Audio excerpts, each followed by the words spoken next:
ફરસાણવાળાને ત્યાં મળે એવી એકદમ સરસ પોચી અને ટેસ્ટી એવી પાપડી આજે આપણે બનાવીશું। તો સૌથી પહેલાં પાપડી બનાવવા માટે મેં અહીંયા 200 ગ્રામ ચણાનો લોટ લીધો છે। તમે બેસન પણ લઈ શકો છો।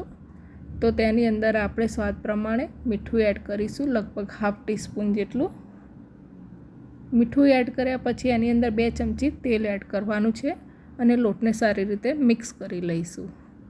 તો આ રીતે હાથથી મિક્સ કર્યા પછી એની અંદર થોડું પાણી રેડીને કઠણ એવો લોટ બાંધવાનો છે, એટલે કે પરોઠા જેવો લોટ બાંધીશું। અહીંયા લોટ ઢીલો ના થઈ જાય એનું ધ્યાન રાખવાનું છે, એટલે અહીંયા થોડું પાણી રેડીને આપણે લોટને બાંધીશું।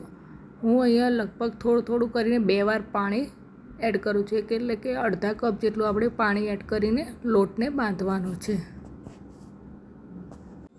તો આ રીતે થોડું પાણી રેડીને લોટને જે કોરો છે એને પણ સાઈડમાંથી લઈને સારી રીતે આપણે મિક્સ કરી લઈશું। હવે એક હાથે વાસણને પકડીને આ રીતે હાથની મદદથી લોટને સારી રીતે ફેટી લેવાનો છે, કે જ્યાં સુધી એનો કલર એકદમ સરસ લાઇટ જેવો થાય ત્યાં સુધી આપણે લોટને ફેટવાનો છે। તો તમે જોઈ શકો છો કે લોટ એકદમ સ્મૂથ પણ થઈ ગયો છે અને પહેલાં કરતાં એનો કલર પણ લાઇટ થઈ ગયો છે।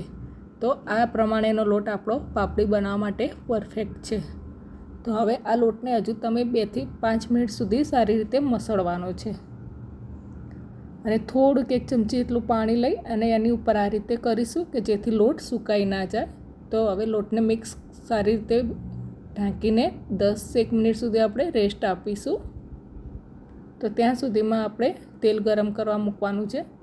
હવે પાપડી બનાવવા માટે આવો 1 નંબરનો જારો આવે છે, તો એ લઈ શકો છો, અથવા તો પાપડના સંચામાં જે પાપડીના જાળી આવે છે એ પણ તમે લઈ શકો છો।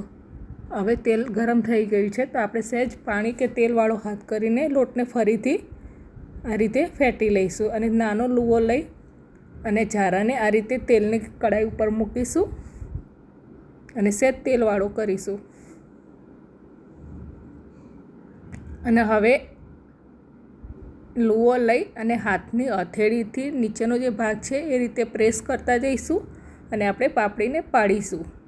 તો આ રીતે આપણે પાપડી તમે જોઈ શકો છો પડે છે। અહીંયા તેલને એકદમ ગરમ થવા નથી દેવાનું, સહેજ વરાળ નીકળે એટલે તેલ ગરમ થાય એટલે પાપડી આમાં અંદર આપણે પાડી લઈશું। તો તમે જોઈ શકો છો કે ધીમે ધીમે આપણી પાપડી તરાઈ રહી છે।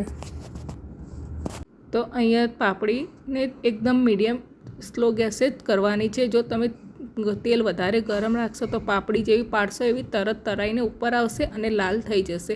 તો લગભગ 1-2 મિનિટની અંદર આ પાપડી આપણી તરાઈને રેડી થઈ જાય છે। તો તમે જોઈ શકો છો કે સરસ એકદમ બજાર જેવી આપણી પાપડી રેડી છે। તો તમને મારો આ વિડીયો કેવો ગમ્યો એ કોમેન્ટમાં જરૂર કહેજો અને ચેનલને હજુ સુધી સબસ્ક્રાઈબ ના કરી હોય તો જરૂરથી કરજો અને મળીશું એક નવા વિડીયો સાથે। બાય।